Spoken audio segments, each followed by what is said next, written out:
I was born and raised in Montreal and points north, east, and west. I have lived in four provinces and one territory, and I have traveled all over Canada. And I'm very proud Canadian. Even though still living down here, I make people sick by telling them I'm proud Canadian. So most of my stories are from my growing up in your area, and this is no different. I was in the fifth grade at Saint Eustache sur le Lac Elementary School in de Montagne, Quebec, when they decided to build a 1 million gallon water tower next to the school. Since it was right outside Mrs. Jaron's class windows, we got to see the frame by frame progression of the construction in real time. An area was cleared in the corner of the farmer's field where a copse of trees had been planted to delineate the property line. And during the summers, we'd built tree forts there and battle each other using mud balls. In the winter, of course, the battles would turn to snowballs. But those days were gone, as were the trees and our forts. What first replaced them was a giant steel dish, nearly 40 feet across and 10 feet high. The construction crew left their ladders and scaffolding there, never suspecting that a bunch of elementary school kids would use them to climb inside the dish to play. What were they thinking? What we didn't expect, and to the delight of the entire school, a family of bats had been displaced when they cut down the trees. So we would regularly find 50 or 60 bats hanging upside down at the rear of the school on the chain link fence. Of course, our science teacher, Mr. Smith, would take us outside weekly to see how many new bats would appear. We kept a running count and learned everything about bats and their habitat. The colony grew to nearly 400 that first year. Mr. Pompetti, our school janitor, built a bunch of bat boxes to make sure they stayed around to reduce the black fly and mosquito populations. And I still love bats to this day and enjoy getting buzzed by them during summer twilight when walking our dog. Well, when the workers put the first course of curved steel sheets on the side of the tower, we thought our new play toy would be off limits, but lo and behold, on the back side of the structure was a hole for the workers to climb in and weld the sheets from the inside. Our new fort was going to be 100-foot tall and made of solid steel. It took them about a week to get each course in place, all the while leaving the scaffolding up on the inside for us to climb on. Well, after the second course was up, they also put an enclosed ladder on the inside to get from level to level.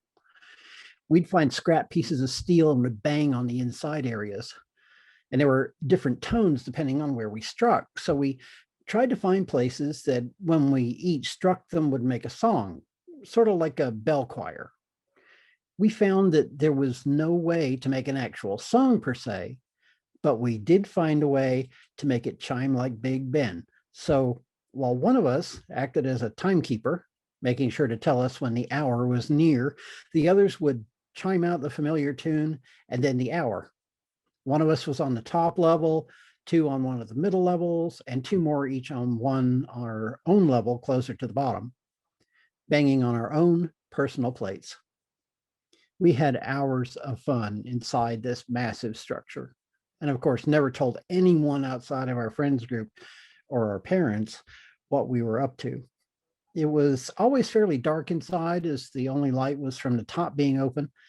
But as the months went by, the tower got taller, we got bolder, and we were regularly climbing up to the tallest level, running around the circle like it was a sprint track. Well, finally, the sides were finished. The weather was getting colder, and the scaffolding was getting slippery. We were really careful to keep hold of the railings and even rigged up harnesses in case we should slip and fall. Thank goodness we never had to test them. I'm not sure fifth graders were capable of manufacturing to spec safety equipment. The final side planks were in place, and the construction crew only had the lid put on. The scaffolding reached all the way up to the top edge of this massive cylinder. Our final day inside the tank was finally at hand. We climbed up to the very edge and looked over. It would have been quite a sight from the ground, 6 little faces peering over the edge, 100 feet in the air. It finally struck us how high we were off the ground. On the inside, being quite dark, our depth perception was skewed, but looking out over our little town, we were at the same time awestruck and acrophobic. We were all white knuckling it. We could see the top of our city hall nearly a mile away, the odd route winding its way to St. Eustache and beyond, the Laurentian Mountains 60 miles north of us, and the St. Lawrence with its many islands to our south. It was our last day of school before Christmas, and the entire school waited outside by the rear entrance to watch as the massive crane lifted this huge inverted dish into place as the lid was put on the tower. We took one last trip inside before heading home that day. It was pitch black. Over the holidays, the crew finished sealing up the thing and painted the whole tower white with a big blue and green logo on the side, Cité de Montagne.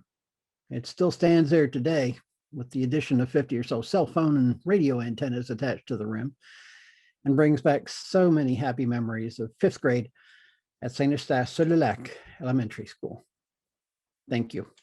That's a picture of it behind me, by the way.